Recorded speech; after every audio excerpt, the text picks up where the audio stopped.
সে যে কেন আসে না, কিছু ভালো লাগে না, এবার আসুক তারে আমি মজা দেখাবো।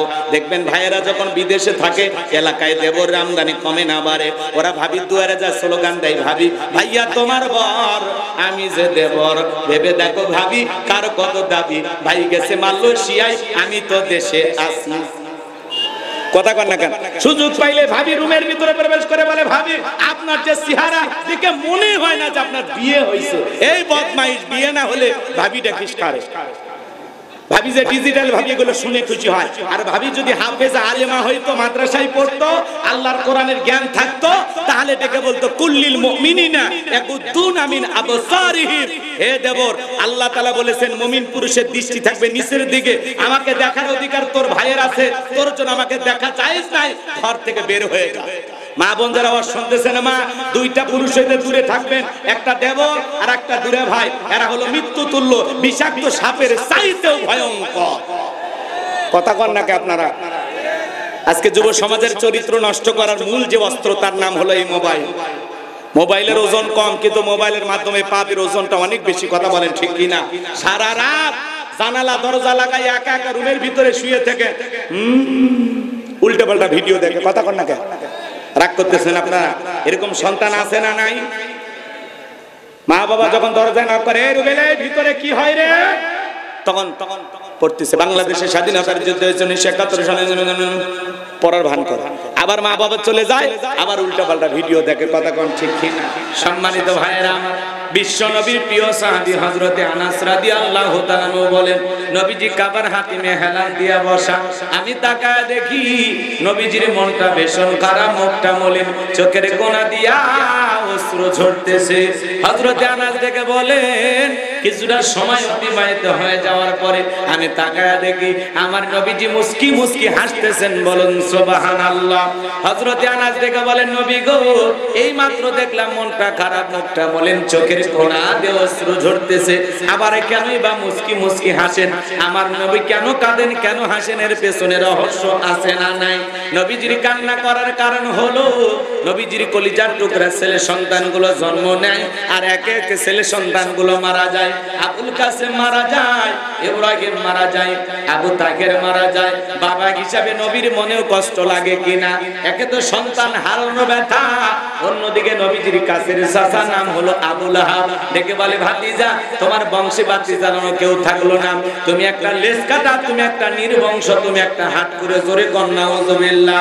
যদিও রাসূলের 4-4টা কন্যা সন্তান জীবিত ছিল, কিন্তু ছেলেগুলো জন্ম নেয় আর একে একে ছেলে সন্তানগুলো মারা যায়। আর নবীজির কাছের চাচা হয়ে সমালোচনা করে। আপনারাই বলুন বাজান, আল্লাহ না করুক আপনার আমার সন্তান যদি মারা যায়, কাছের আত্মীয় স্বজনদের উচিত বিপদের দিনে সান্ত্বনা দেওয়া। বাবা তুমি সবর করো, ধৈর্য ধারণ করো, জীবন মৃত্যুর মালিক আল্লাহ, আল্লাহ সন্তান দিয়েছে, আল্লাহ নিয়েছে, মন খারাপ করো না।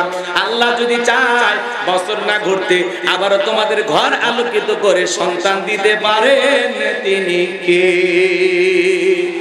কাছের মানুষদের উচিত বিপদের দিনে সান্ত্বনা দেওয়া, সবরের ওয়াজ করা। কিন্তু নবীজির চাচা আবু লাহাব এতটাই খারাপ, দেখে বলে, ভাতিজা তোমার বংশে বাতি জ্বালানো কেউ থাকলো না, তুমি একটা লেজ কাটা, তুমি একটা নির্বংশ। শুধু আবু জেহেল খারাপ, আবু লাহাব খারাপ না, আবু লাহাবের বউ খারাপ। এরা স্বামী স্ত্রী দুইটাই খারাপ। আবু জেহেলের চাইতেও আবু লাহাব বেশি খারাপ, কারণ আবু জেহেলের নামে আল্লাহ তাআলা কোনো সূরা নাজিল করেনি, কিন্তু আবু লাহাবের নামে নাজিল করছে। কথা বলেন ঠিক কি না?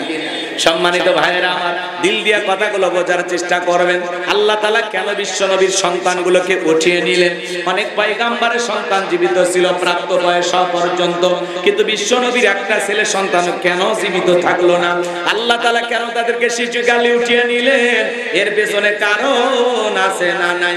নবীজির ছেলে সন্তানগুলো শিশুকালে বিদায় নেওয়ার পেছনে কারণ আছে 3টি। জোরে বলেন কয়টি?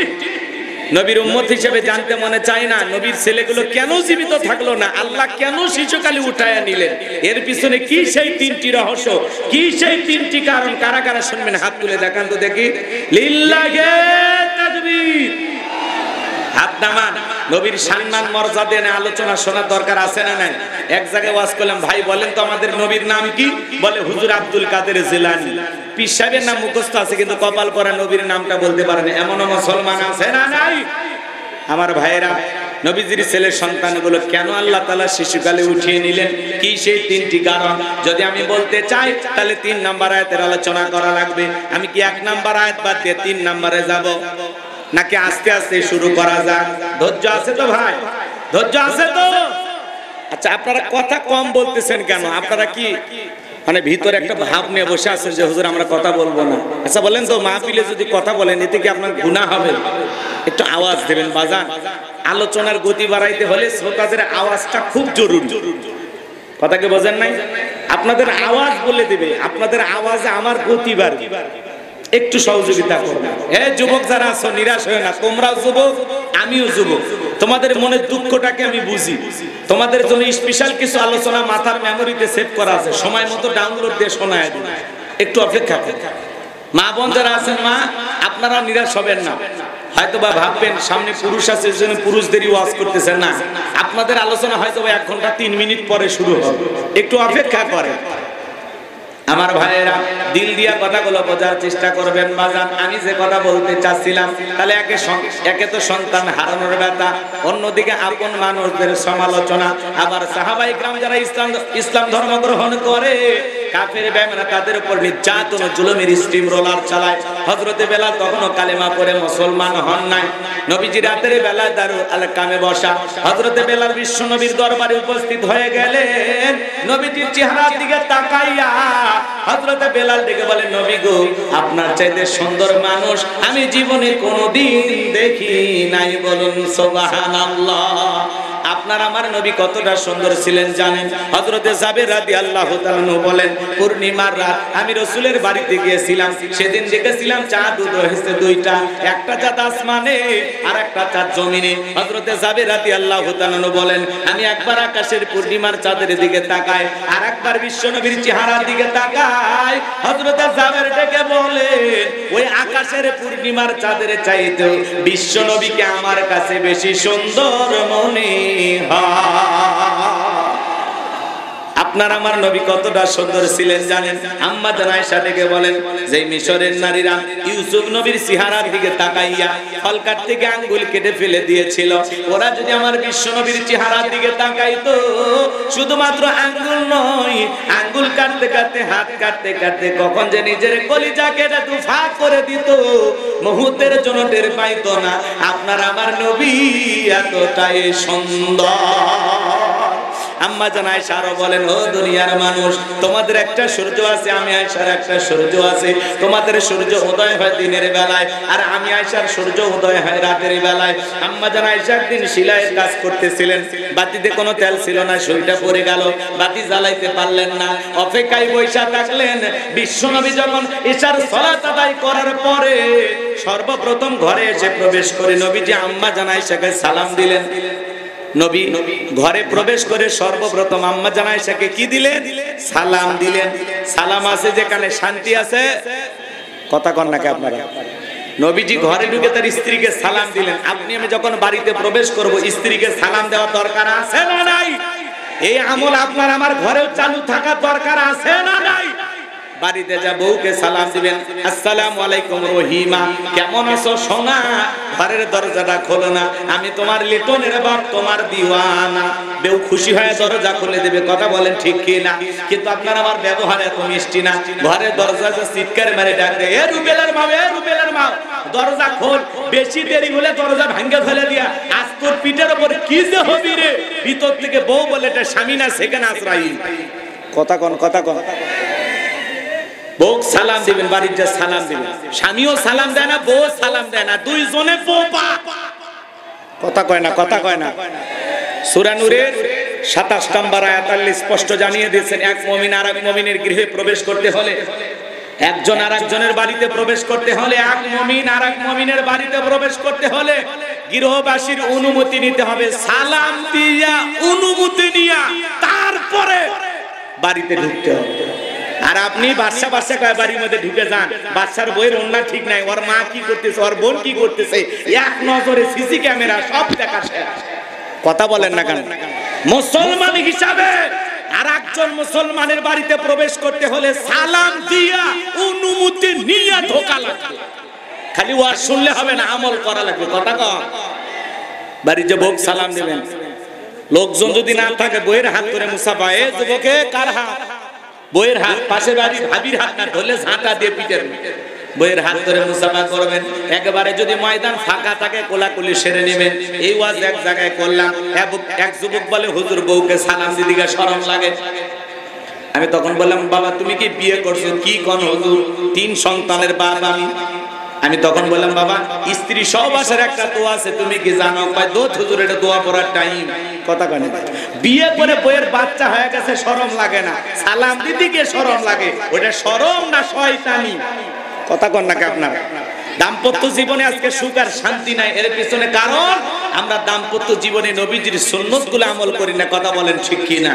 আপনি যদি দাম্পত্য জীবনে সুখ আর শান্তি পেতে চান, রাসূলের 4টি সুন্নত আমল করা লাগবে। জোরে বলেন কয়টি?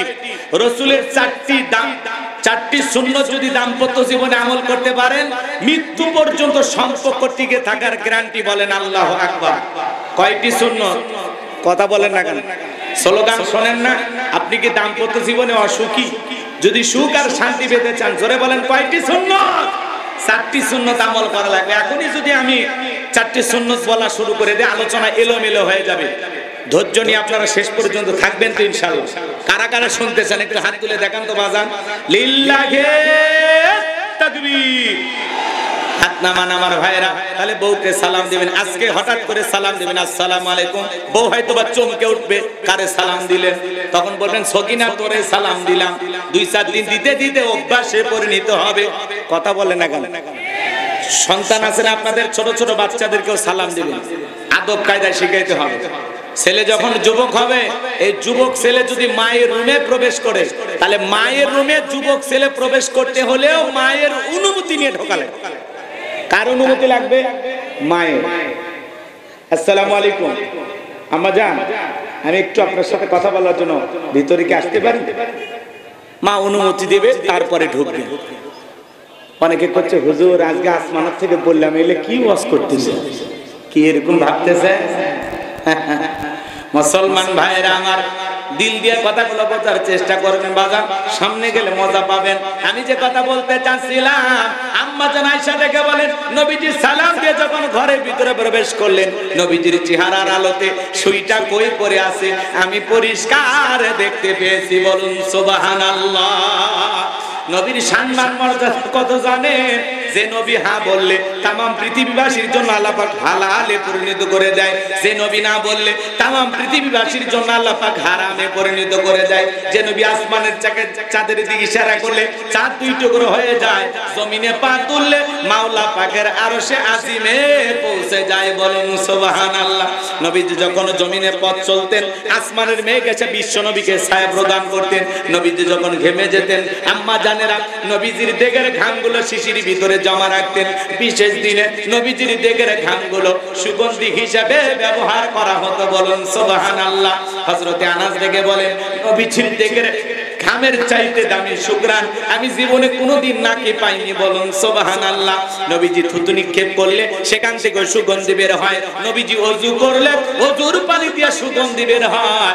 নবী যেই পথ দিয়ে হেঁটে যায় সেই পথ দিয়া সুগন্ধি পাওয়া যায়। যেই ছাগলের স্তনে দুধ নাই, বিশ্ব নবী যদি হাত লাগায় যায় দুধে পরিপূর্ণ হয়ে যায়। যেই খাবার 2-3 জন মানুষ খাবে, ওই খাবারে যখন বিশ্ব নবীর হাতটা লেগে যায় শত শত মানুষ খাবার খেয়েও যেমন খাবার তেমনি থাকতো। বলুন সুবহানাল্লাহ। মক্কা নগরীতে একজন মহিলা, তার স্বামী মারা গেছে, 3টা সন্তান রেখে কিছুটা দিন অতিবাহিত হয়ে যাওয়ার পরে বড় ছেলেটা ডেকে বলে মা বাবা মারা গেছে, কেউ তো আমাদের খোঁজ খবর নিতে আসে না। ও মা, ইতিমের দরদ ইতিম নবী ছাড়া কেউ বুঝবে না। মা কালেমা করে মুসলমান হই আর না হই, অন্তত মনের দুঃখটা বলার জন্য একটু নবীর কাছে যায়। মহিলা রাজি হয়ে গেলেন। তার 3 জন সন্তানকে নিয়ে বিশ্ব নবীর দরবারে চলে আসলেন। নবীজির চেহারার দিকে তাকাইয়া 2টা ভাই, এক ভাই আর এক ভাইকে বলতেছে বড় ভাই এ কেমন মানুষের চেহারার দিকে তাকাইলাম গো, যার চেহারার দিকে তাকাইয়া আমার পেটের ক্ষুধা নিবারণ হয়ে গেছে, বলুন সুবহানাল্লাহ। বড় ভাইটিকে বলে ছোট ভাই আমারও তো একই অবস্থা, এ কেমন মানুষের চেহারার দিকে তাকাইলাম যার চেহারার দিকে তাকাইয়া আমার কয়েক দিনের পেটের ক্ষুধা চলে গেছে, বলুন সুবহানাল্লাহ। কেমন নবী পাইছি, কেমন দামি নবী পাইছি। হযরতে বেলাল নবীজির চেহারার দিকে তাকাইয়া ডেকে বলে, নবী আপনার চাইতে সুন্দর মানুষ আমি জীবনে কোনোদিন দেখি না। ও নবী আপনি কালেমার দাওয়াত ইসলামের প্রচার প্রসার করেন, দয়া করে আমারে কালেমা পড়ে মুসলমান বানায় দেন। বিশ্ব নবী হযরত বেলালকে পড়া দিলেন, লা ইলাহা ইল্লাল্লাহু মুহাম্মাদুর রাসূলুল্লাহ সাল্লাল্লাহু আলাইহি ওয়াসাল্লাম। হযরতে বেলাল কালেমা পড়ে মুসলমান হয়ে গেল। নবী আমার দেখে বলে, বেলাল ইসলামের অবস্থা কোন ভালো না, কালেমা পড়েছো আপাতত প্রকাশ করা যাবে না। আপনারাই বলেন তো বাজান ইসলামের অবস্থা কি সব সময় ভালো থাকে? আজও তাম পৃথিবীর দিকে তাকায় দেখেন, তাম পৃথিবীর জালেম আর বেঈমানেরা ঐক্যবদ্ধ হয়েছে ইসলাম আর মুসলমানকে পৃথিবীর মানচিত্র থেকে বিদায় করে দেওয়ার জন্য। আজও ফিলিস্তিনি জমিনে মুসলমান রক্ত নিয়ে খেলা করে জালেম নেতানিয়াহু। মনে রাখবেন বাজান, এই পৃথিবীর জমিনে নমরুদ ফিরাউনের যেমন জায়গা হয় নাই, ওই নেতানিয়াহুরও জায়গা পৃথিবীর জমিনে হবে না। কাশ্মীরে মুসলমান রক্ত নিয়ে খেলা করে, চীনের উইঘুরে মুসলমানদেরকে হত্যা করা হয়। আজও ভারতে গরুর গোশত খাওয়ার অপরাধে মুসলমানদেরকে হত্যা করা হয়। জয় শ্রীরাম স্লোগান না দেওয়ার কারণে আজও গুজরাটের জমিনে মুসলমানদেরকে পিটানো হয়। কথা বলে, যেখানে মুসলমান সেখানে জালেমদের নির্যাতন জুলুম আছে না নাই? तमाम পৃথিবীর জালেমেরা, সাদা চামড়ার দলেরা, পশ্চিমা বিশ্বের জালেম নেতারা ঐক্যবদ্ধ হয়েছে ইসলাম আর মুসলমানকে মুছে ফেলে দেওয়ার জন্য। কিন্তু ওরা তো জানে না কিয়ামত পর্যন্ত ইসলাম আর মুসলমানকে মুছে ফেলে দেওয়ার ক্ষমতা পৃথিবীর কোন জালেমের নাই। কথা বলে ঠিক না? কারণ ইসলামের সুইচ আছে কার হাতে? আমার আল্লাহ রাব্বুল আলামিন বলেন, ইউরিদুনা লিতুফিউ নূরাল্লাহি বিআফওয়াহিহিম ওয়াল্লাহু মুতিম্মু নূরিহি ওয়ালাউ কারিহাল কাফিরুন। সূরা সাফ আয়াত নাম্বার 8 আল্লাহ রাব্বুল আলামিন জানিয়ে দিলেন, কাফেররা চায় মুখের ফুৎকার দিনের আলোকে, ইসলামের আলোকে, কোরআনের আলোকে নিভায়া দিতে। আমার আল্লাহ ডেকে বলেন, আল্লাহু মুতিম্মু নূরিহি, এই জমিনে দিনের আলোকে, কোরআনের আলোকে, ইসলামের আলোকে আমি আল্লাহ রাব্বুল আলামিন প্রতিষ্ঠিত করে ছাড়ব। যদিও কাফির বেঈমানদের অন্তরে যত ধরনের জ্বালা যন্ত্রণা হোক না কেন, বলুন আল্লাহু আকবার। ইসলাম ছিল, আছে, থাকবে। ইসলামকে মুছে ফেলতে আসবে যারা, পৃথিবীর মানচিত্র থেকে ওই জালেমদেরকে মুছে ফেলে দেবেন আমার আল্লাহ। কথা বলে না কেন? আমার আল্লাহ ডেকে বলে, আমার নাম আল্লাহ। যারা দিতে চাই আমি আল্লাহর সাথে পাল্লা, আমি রাখবো না তাদের ঘাড়ে কাল্লা। চিৎকার মেরে বলুন সুবহানাল্লাহ। আল্লাহর সাথে পাল্লা দিয়ে কোন জালেম টিকতে পারে? জোরে বলেন, টিকতে পারে? পারে না। যাদের হাতে মুসলমানের রক্ত লেগে আছে তাদের পরিণতি ভালো হবে না। বাংলার জমিনে যারা সোনার মানুষদেরকে ফাঁসির দড়িতে ঝুলিয়েছিল, শাপলা চত্বরে বিদ্যুৎ বন্ধ করে, মিডিয়া বন্ধ করে, 2013 সালে 5ই মে শাপলা চত্বরে যারা আলেমদেরকে, হাফেজদেরকে হত্যা করেছিল, নির্ভর মানুষদেরকে বছরের পর বছর জেলখানায় বন্দী করে রেখেছিল, যাদের হাতে মুসলমানের রক্ত লেগেছিল, ক্ষমতার চেয়ার ছুঁয়ে তারা পালিয়ে গেছে। কথা বলা ঠিক কিনা? আমরা বারবার বললাম ম্যাডাম পদত্যাগ করেন। আল্লাহ বলে, কিসের পদত্যাগ? ওরা যে অন্যায় অপরাধ করেছে শুধু পদত্যাগ না, আমি আল্লাহ ওদেরকে দেশ ত্যাগ করতে বাধ্য করব। ইন্না বাতশা রাব্বিকা লাশাদীদ, আল্লাহর পাকড়া বড় কঠিন। আল্লাহ ধরে ধরে না, সেদিন ধরবে মামু বাড়ি দিল্লি গিয়ে পড়বে। কথা বলেন ঠিক কিনা? ক্ষমতার চেয়ার ছুঁয়ে পালিয়ে গেছে। কথা কন, বড় বড় কথা বলতে পালাবো না, হারাবো না, কই পালিয়েই তো গেলে। আগামী তো সিদ্ধান্ত নেন। আর যাই হোক, কোন নারীকে এই দেশের প্রধানমন্ত্রী বানানো যাবে না। যেই দলেরই হোক, পুরুষ হবে আমাদের প্রধানমন্ত্রী। কারা কারা চান হাত তুলে দেখা? পুরুষ হবে আমাদের প্রধানমন্ত্রী, কথা বলে ঠিক কি না? লিল্লাহি তাকবীর। হ্যাঁ, হাত নামান। নারীদের দেখার দিন শেষ, আগামীতে পুরুষের বাংলাদেশ। পুরুষ হবে আমাদের নেতা, নেতা পুরুষ, পুরুষ। কথা কয় না কে? মেয়ে মানুষের রাগ বেশি, জেদ বেশি, অভিমান বেশি। দেখেন না, স্বামীর সাথে ঝগড়া লাগে, হাড়ি পাতিল ভেঙে ফেলে দেয়, স্বামী তুলে আছাড় মারে, রাগ করে সংসার দিয়া বাপের বাড়ির পালিয়ে যায়। 20 কোটি জনগণ রাইকা একটা সুন্দর দেশ চাইকা ক্ষমতার চেয়ার থেকে পালিয়ে গেছে। কেন চলে গেলেন? কেন চলে গেলেন? আপনি যদি পদত্যাগ করে জেলেও যাইতেন, তাও এই দেশের মানুষের ক্ষতি হইতো না। কথা বলেন ঠিক কি না? কেন চলে গেলেন? আবার বলে আমি দেশের কাছে এসে চট করে ঢুকবেন। যাওয়ার আগে বলে যাননি, আসার আগে কোনো অভিনয় করবেন না। যেই দিকটা মন চায় আপনি আসেন। কথা কন না কেন? এই দেশ আপনার বাবা, এই দেশ আপনার স্বামীর, আপনি আসেন। কথা কন না কেন? বিরক্ত হয়েছেন আমার কথা? বিরক্ত হবেন না। বড় বড় কথা বলতে ওরা কি বলেন? হক কথা দিতে লাগে না, যা হয় হয়ে যায়। ওনার কল রেকর্ড মাঝে মাঝে ফাঁস হয়, বলে আমি দেশের এখনো প্রধানমন্ত্রী আছি। আপনি যদি প্রধানমন্ত্রী থাকেন ভারতে কি করেন? তাড়াতাড়ি বেঁচে আসেন। আচ্ছা, ডক্টর ইউনূস সাহেব ধাক্কা মেরে ফেলে দিয়ে আপনি চেয়ারে বসেন, দেখি তো বাপের বেটি কেনকার। ক্ষমতার চেয়ার থেকে নামা সহজ, কিন্তু ওই চেয়ারে ওঠা কঠিন। কথা কা ক্ষমতা হারে আবল তাবল কথা বল। কেন চলে গেলেন? থাকলেন না কেন? কথা কন না কে আপনারা? আর ডক্টর ইউনূস সাহেব আহারি এমন এক মানুষ আমরা প্রধান উপদেষ্টা হিসেবে পাইছি, আলহামদুলিল্লাহ। পুরো পৃথিবীর বড় বড় লিডাররা তাকে সালাম দেয়। ব্যাংককে দেখলেন না, আমাদের পাশের দেশের দাদা সম্মান প্রদর্শন করতে গিয়ে সবাই মিলে দাঁড়িয়ে গেছে, বলে সরি দাদা, সরি। কথা কন না কেন? দেখেছে ডক্টর ইউনূসের পাওয়ার? দেখছে? চীনে গেলেন লাল গালিজার সংবর্ধনা, ব্যাংককে গেলেন ফুলের মালা পাইলেন।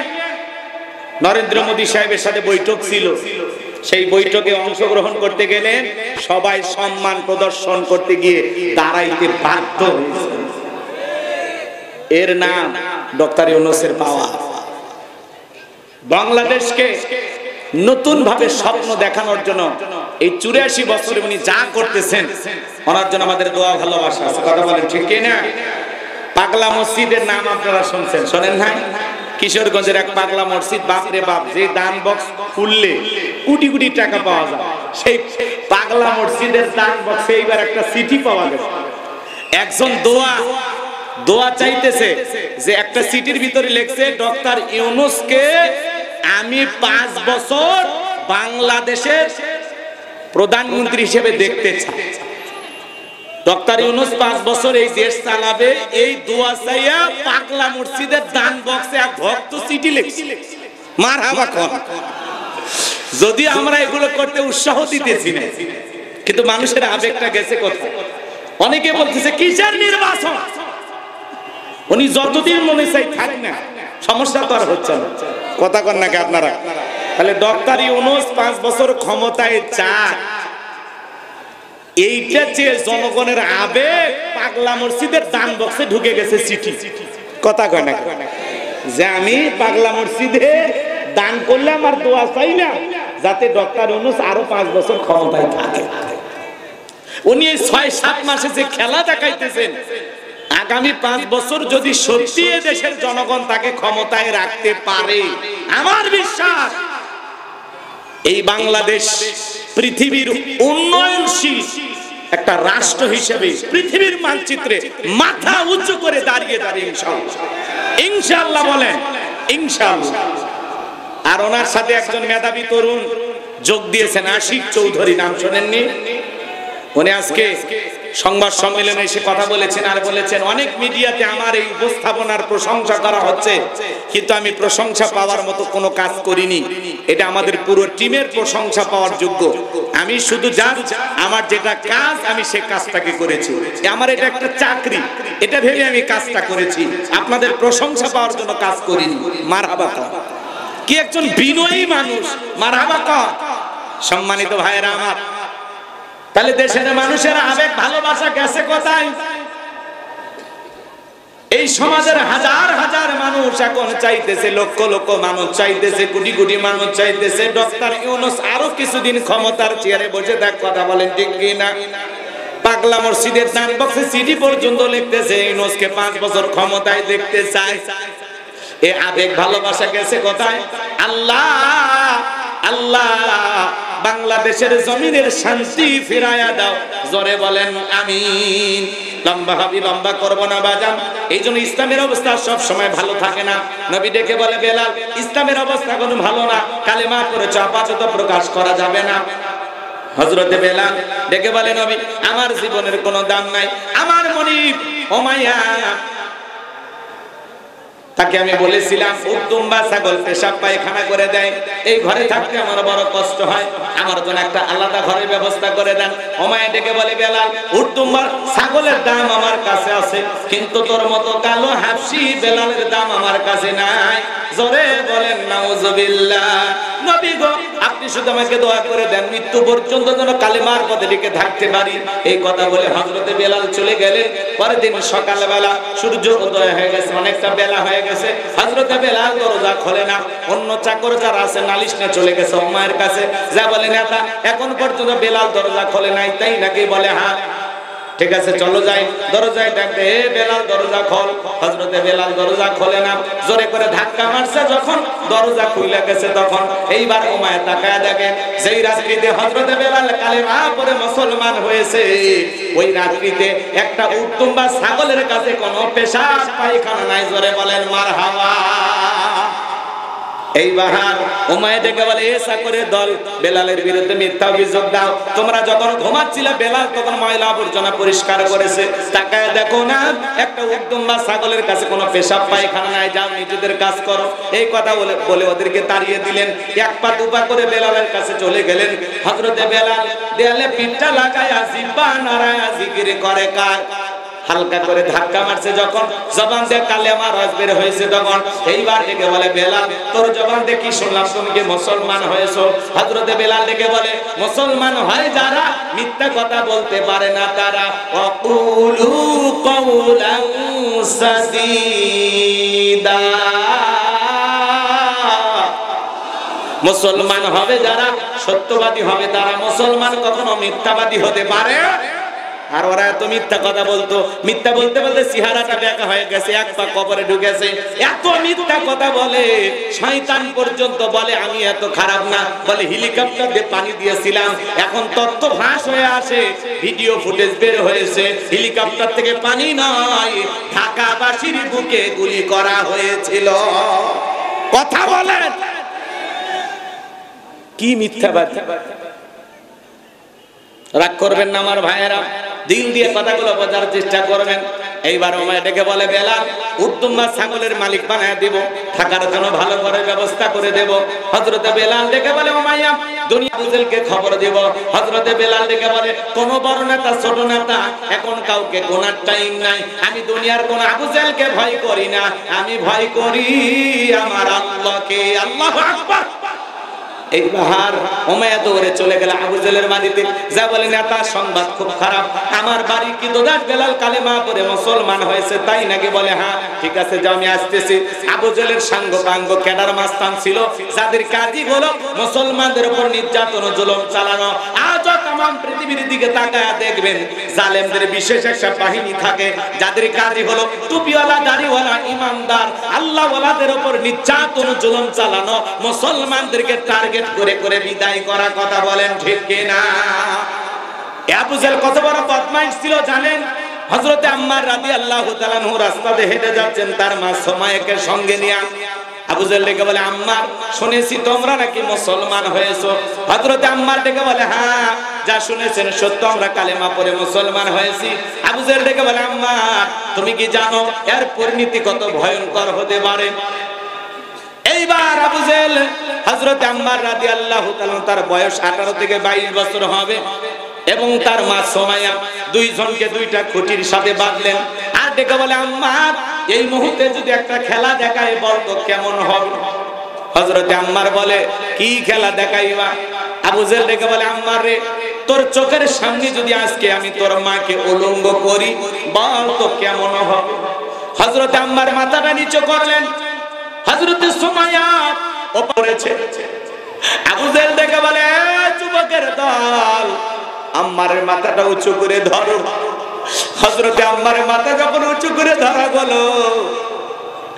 আম্মার ডেকে বলে, আল্লাহ, এই দৃশ্য দেখার আগে জমিনটা যদি ফাঁক হয়ে যেত আর আমি যদি জমিনের ভিতরে চলে যাইতাম তবুও ভালো ছিল। হযরত সুমাইয়া ওই পজিশন থেকে সন্তানকে ডেকে বলে, আমার সন্তান আম্মার, বেঈমানদের কথায় কখনো ঈমান ছাড়বা না। আবু জেহেল এইবার একটা বর্ষা দিয়া আঘাত করতে করতে হযরতে সুমাইয়ার লজ্জাস্থানে আঘাত করলেন, ফিনকিদের রক্ত বের হয়ে গেল। হযরতে সুমাইয়া এখন শাহাদাতের পেয়ালা পান করবেন। জীবনের শেষ সময় সন্তানকে ডেকে বলে, আম্মা, আমি আমার নাকে জান্নাতের সুঘ্রাণ পাইতেছি, হয়তো আমি আর বেশিক্ষণ বাঁচবো না, কিছু সময়ের মধ্যে আমি হয়তো শহীদ হয়ে যাব।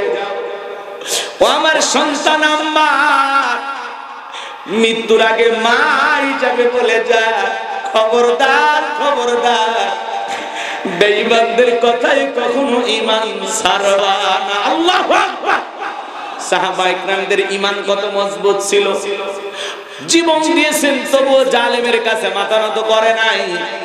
আবু জেহেল সাঙ্গপাং ক্যাডার মাস্তান নিয়ে চলে আসছে বেলালের কাছে। ওমায়ের বাড়িতে আসার পরে ডাইকে বলে, বেলাল এইদিকে আয়। হযরতে বেলাল যখন কাছে আসলেন ডেকে বলে, বেলালের সব কি শুনছি, তুমি নাকি মুসলমান হয়েছো? হযরতে বেলাল ডেকে বলে, যা শুনেছেন সত্য, আমি নবীজির হাতে হাত রেখে কালেমা পড়ে মুসলমান হয়েছি। আবু জেহেল ডেকে বলে, বেলাল, তুমি যদি চাও উট দুম্বা ছাগলের মালিক বানায় দেব, থাকার জন্য ভালো ঘরের ব্যবস্থা করে দেব। ও বেলাল, তুমি যদি চাও ব্যবসা বাণিজ্য করবা, টাকা পয়সা যা লাগে, দিরহাম যা লাগে আমরা দেব। বেলাল, তুমি চাইতে দেরি, তোমার চাহিদাটা পূরণ করতে আমরা দেরি করব না। হযরতে বেলাল ডেকে বলে, আবু জেহেল রে, দুনিয়ার সব সম্পদ যদি আমি বেলালকে দিতে চাও, দুনিয়ার সব সম্পদ ছাড়তে রাজি, বিশ্ব নবীর কালেমা ছাড়তে রাজি নাই, বলুন সুবহানাল্লাহ। এবার আবু জেহেল ডেকে বলে, বেলাল, এত বড় লোভনীয় প্রস্তাব দিলাম, রাজি হইলা না। বেলালের মতো যারা খাঁটি ইমানদার, এরা টাকার কাছে বিক্রি হয় না, কিন্তু মুনাফিক মার্কা মুসলমান যারা টাকার কাছে বিক্রি হয়, তারা টাকা পাইলে বৈধকে অবৈধ বলে ফতুয়া দেয়, অবৈধকে বৈধ বলে ফতুয়া দেয়। টাকা পাইলে ওরা বাতিলের পা চাটা গোলাম হয়, টাকার জোরে ওদের ফতুয়া ঘোরে। এক প্যাকেট বিরিয়ানি পাইলে কয়, ম্যাডাম আপনি জান্নাতি। কথা কন না কেন? সেই জান্নাতি বেগম আছে পালিয়ে গেছে। কথা কথা এমন একটা অবস্থা, দেশের এমপি, মন্ত্রী, প্রধানমন্ত্রী থেকে শুরু করে ইউনিয়ন পর্যায়ে নেতা কর্মী পর্যন্ত পালিয়ে গেছে, মসজিদের হুজুর পর্যন্ত পালিয়ে গেছে। এইরকম পতন পৃথিবীর ইতিহাসে কারো আর হয়নি। কথা কন নাকি আপনারা? ভালো মানুষেরা পালায় কারা? চোর ডাকাত কারা? দুর্নীতিবাজ যারা। রাগ করবেন না, মনের অনেক ক্ষোভ জমে আছে। 16 বছরের কাজা একদিনে আদায় করা যাবে, অনেক দুঃখ আছে। বাজার আমার, চলেন সামনের দিকে যাই। আমি গুনাহগার যে কথা বলতে চাচ্ছিলাম, কষ্ট মনের মধ্যে নেবেন না। আবু জেহেল ডেকে বলে, বেলাল, এত বড় লোভনীয় প্রস্তাব দিলাম, রাজি হইলা না। সোজা আঙ্গুলে ঘিউ না উঠলে আঙ্গুলে একটু বাঁকা করা লাগবে। এই কথা বলে যুবকদের লেলিয়ে দিল চাবুক দিয়ে পিটাম। হযরতে বেলালকে চাবুক দিয়ে পিটানো শুরু হলো। ওরা যত জোরে বেলালকে চাবুক মারে, বেলাল তত জোরে কালেমার জিকির করে। বাবারে মারে লাগতেছে সাইরে দেয়, এগুলো বলেন। এরা মারে আর বেলাল জিকির করে, সুবহানাল্লাহ।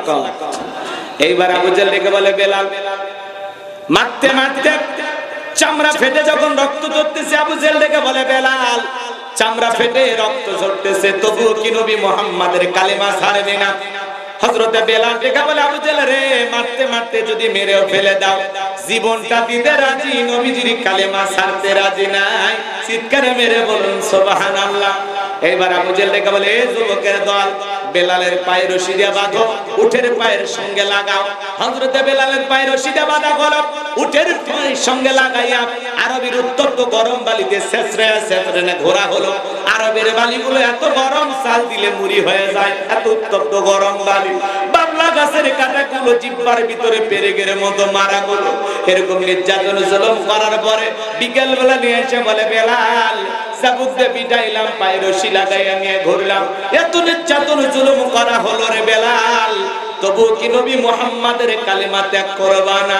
হযরতে বেলাল ডেকে বলে, আবু জেহেল রে, মারতে মারতে যদি মেরেও ফেলে দাও, বিলালের নিঃশ্বাস থাকবে যতদিন, বেলাল ইসলামের পথে টিকে থাকবে ততদিন। আল্লাহু আকবার। ইসলামের প্রথম মুয়াজ্জিন হযরতে বেলাল। আবু জেহেল এবার ডেকে বলে, যুবকের দল, সবাই মিলে বড় একটা পাথর নিয়ে এসে বেলালের বুকের উপরে চাপায়া দাও। বিশাল বড় একটা পাথর নিয়ে এসে হযরতে বেলালের বুকের উপরে চাপায়া দেওয়া হলো। কাফিররা মনে করলো পাথরের আঘাতে চাপাতে বেলাল মারা যাবে, এই কথা ভেবে কাফিররা চলে গেল। হযরতে বেলালের বুকের উপরে বিশাল বড় পাথর, রক্তাক্ত জিহ্বা, চোখের কোণা দিয়ে পানি পড়তেছে, তবু জিহ্বা নাড়ায়া বেলাল জিকির করে। আপনাকে আমাকে জিকির করার জন্য কেউ মারে না, পেটে না, ধমক দেয় না, তবু আমরা কপাল পর আল্লাহর জিকির করি না। হাদিস শরীফের ভিতরে আসছে, যার জিহ্বাতে আল্লাহর জিকিরে তরুতাজা থাকে, আল্লাহর জিকিরে ভিজা থাকে, ওই জিহ্বাওয়ালা মানুষ কোনদিন জাহান্নামের আগুনে জ্বলবে না। বলুন সুবহানাল্লাহ। আযকুরুনি আযকুরুকুম ওয়াশকুরুলি ওয়ালা তাকফুরুন। তোমরা আমারে স্মরণ করো, আমি আল্লাহ তোমাদেরকে স্মরণ করব। কৃতজ্ঞতা প্রকাশ করো, অকৃতজ্ঞ হয়ো না। আল্লাহু আকবার। আমার ভাইয়েরা, সব সময় আল্লাহর জিকির করবেন জবান দিয়া। মাঠে কাজ করতে করতে জিকির করা যায়, ব্যবসা বাণিজ্য করতে করতে জিকির করা যায়, পথ চলতে চলতে জিকির করা যায়। সব সময় জবানে আল্লাহর জিকির চালু রাখবেন। সুবহানাল্লাহ, আলহামদুলিল্লাহ, আল্লাহু আকবার, লা ইলাহা ইল্লাল্লাহ, সুবহানাল্লাহি বিহামদিহি, সুবহানাল্লাহিল আযীম। জবানে হালকা, মিজানের পাল্লায় নেকির ওজন অনেক বেশি। সব সময় জবানে জিকির থাকবে। একটু জোরে কর না ভাই, খারাপ লাগতেছে আপনাদের? দোয়া করে দেব, একটু শুনবেন শুনবেন। সামনের দিকে যাই বাজান গো আমার, যে কথা বলতে চাচ্ছিলাম। এইবার হযরতে বেলাল রক্তাক্ত জিহ্বা নাড়া আল্লাহর জিকির করে, চোখের পানি ছেড়ে দিয়ে কাঁদে আর ডেকে বলে, আল্লাহ। বুকের উপরে পাথর থাকার কারণে তোমার মতো মালিকের জিকির করতে বড় কষ্ট হয়। তুমি তো সেই আল্লাহ, ইব্রাহিমের জন্য যদি নমরুদের আগুনকে ফুলের বাগান বানায় দিতে পারো, ও আল্লাহ তুমি কি পারো না বেলালের বুকের পাথরটাকে তুলার মতো নরম বানায় দিতে? হযরতে বেলাল দোয়া করতে দেরি, আসমানের মালিক আল্লাহ দোয়া কবুল করতে দেরি করে নাই। বেলালের বুকের পাথরটাকে আমার আল্লাহ তুলার মতো নরম বানিয়ে দিয়েছেন। বলুন সুবহানাল্লাহ। আশিকে রাসূল বেলাল, নবীর পাগল বেলাল, নবীকে কতটা মহব্বত করতেন জানেন? বিশ্ব নবী যখন মক্কা নগরীতে পথ চলতো, হযরত বেলাল একবার ডানে যায়, একবার বামে যায়। নবী আমার দেখে বলে, বেলাল বুঝি না, একবার ডানে যাও, একবার বামে যাও, কারণটা কি? হযরতে বেলাল দেখে বলে, নবী আপনি কালিমার দাওয়াত ইসলামের প্রচার প্রসার করেন, ওই কাফিররা হলো আপনার শত্রু, আপনাকে টার্গেট করে যদি তীর নিক্ষেপ করে নবী গো, ওই তীরটা যেন সর্বপ্রথম আমি বেলালের বুকের ভিতরে ঢোকে। আমি বেলাল মারা গেলে ইসলামের ক্ষতি হবে না, আপনি নবী মারা গেলে ইসলামের মাথা উঁচু করে সামনের দিকে দাঁড়াতে পারবে না। চিৎকারে মেরে বলুন আল্লাহু আকবার। সে আশিক রাসূল বেলাল, নবীর পাগল বেলাল। বেলাল নির্যাতন জুলুমের কথা যখন বিশ্ব নবীর কান পর্যন্ত পৌঁছে গেল, নবী আমার ডেকে বলে, আবু বকর বেলালের কষ্টের কথা আমার সহ্য হয় না, যাও যাও তুমি আমার বেলালের জন্য একটা কিছু করো। হযরত আবু বকর সিদ্দিক রাদিয়াল্লাহু তাআলা আনহু কয়েক গুণ দাম বেশি দিয়া গোলামীর জীবন থেকে হযরত বেলালকে আজাদ করলেন, মুক্ত করলেন। বলুন সুবহানাল্লাহ। এই যখন ইসলামের অবস্থা, একদিকে সন্তান হারানোর ব্যথা, অন্যদিকে সাহাবায়ে কেরামদের উপর নির্যাতন জুলুম, এই জন্য নবীজির মনটা ভীষণ খারাপ। নবীর যখন মন খারাপ, নবীকে সান্ত্বনা দেওয়ার দায়িত্ব কার? আরেকটু জোরে কর। আমার আল্লাহ ডেকে বলে, জিবরাইল আমার বন্ধুর মা নাই, বাবা নাই, আমি ছাড়া আমার বন্ধুর কেউ নাই রে জিবরাইল। আমার বন্ধুর মনটা হয়েছে ভারী, আমি আল্লাহ সইতে নাহি পারি। লাহু মাহফুজ থেকে সূরা কাউসার নিয়ে যায় আমার বন্ধুর উপরে নাজিল কর তাড়াতাড়ি বলুন। আমার মনটা কেন খারাপ তোমরা জানো? কিন্তু আমার মুস্কি হাসি দেওয়ার কারণ হলো এই মাত্র আসমান থেকে জিবরাইল এসে আমার উপরে সূরা কাউসার নাজিল করলো। বিশ্ব নবী তখন মুস্কি মুস্কি হাসলেন আর সাহাবায়ে কেরামদের সামনে সূরা কাউসার তিলাওয়াত করে শুনিয়ে দিলেন। জবান ছেড়ে সবাই পড়ুন, ইন্না আ'তাইনাকাল কাউসার ফাসাল্লি লিরাব্বিকা ওয়ানহার ইন্না শানিয়াকা হুয়াল আবতার। আল্লাহু আকবার। আমার আল্লাহ রাব্বুল আলামিন ডেকে বলেন, ইন্না আ'তাইনাকাল কাউসার ফাসাল্লি লিরাব্বিকা ওয়ানহার ইন্না শানিয়াকা হুয়াল আবতার। যার কণ্ঠ যত ভালো কোরআন শুনতে তার কণ্ঠ দিয়ে তত বেশি সুন্দর লাগে। কথা বলেন না কেন? কোরআন এমন একটি কিতাব।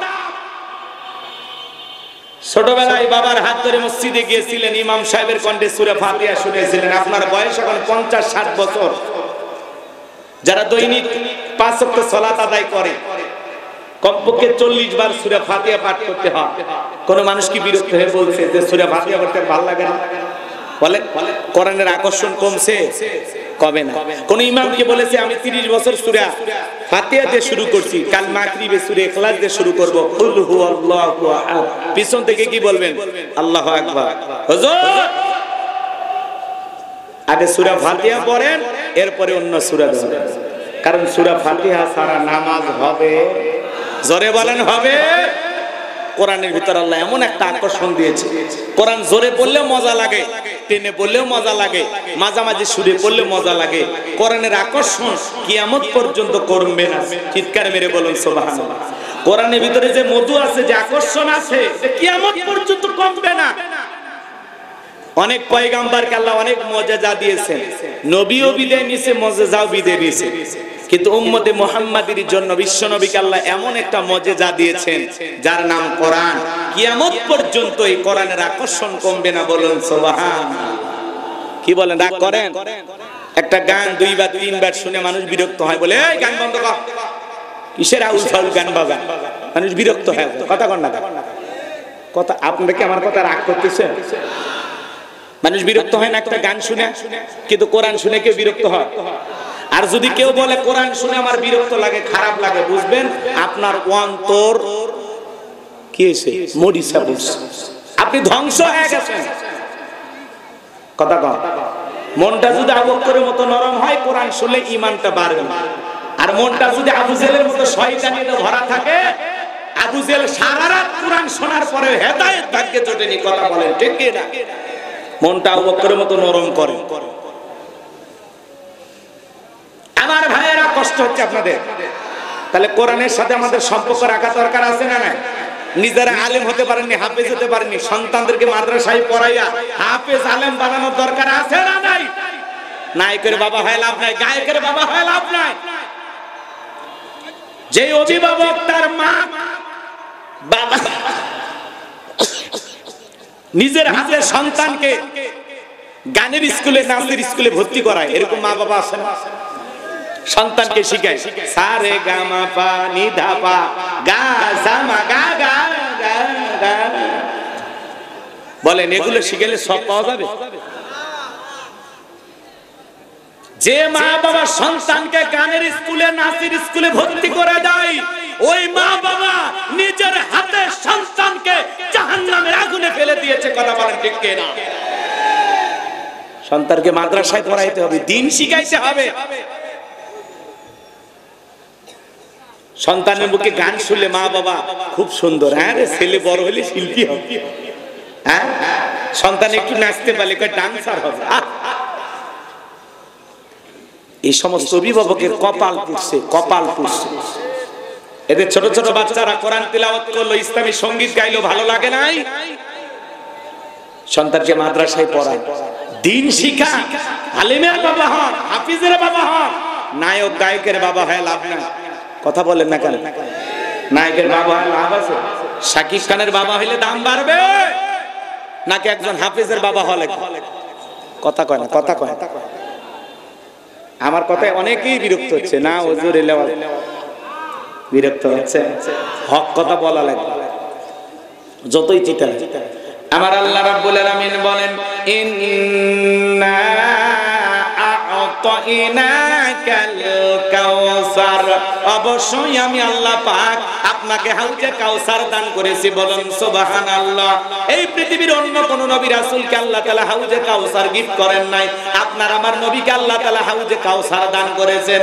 ইন্না আ'তাইনাকাল কাউসার, নিশ্চয় আমি আল্লাহ পাক আপনাকে হাউজে কাউসার দান করেছি।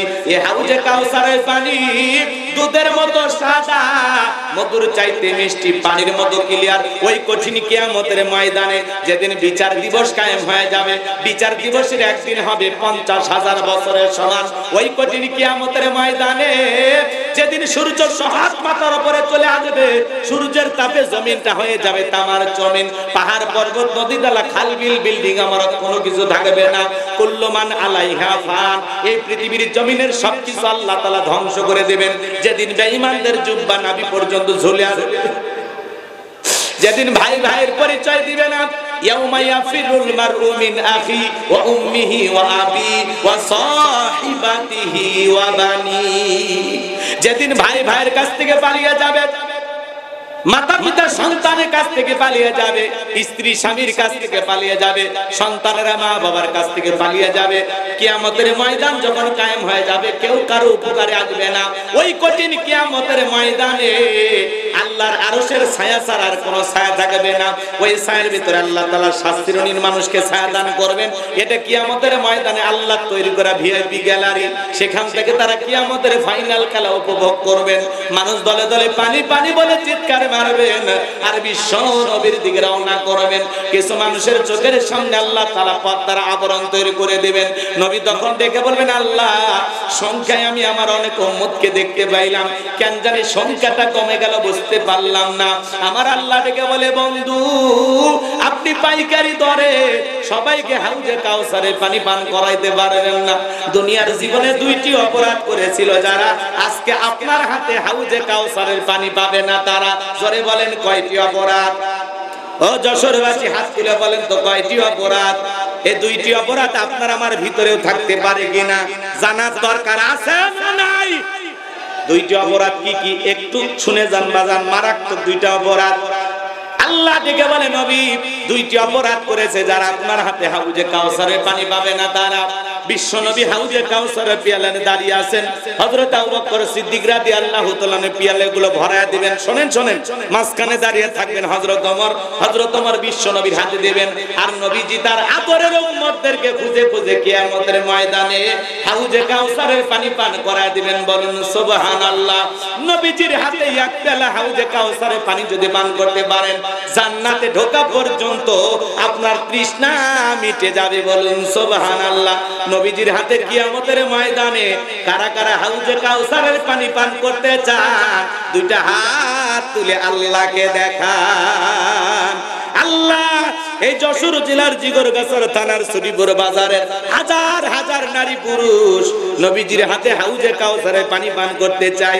আল্লাহ তোমার কুদরতি নজর দিয়া তাকায় দেখো, ও মালিক আমাদের সবাইকে নবীজির হাতে হাউজে কাউসারে পানি পান করার তৌফিক দান করুন। জোরে বলুন আমিন।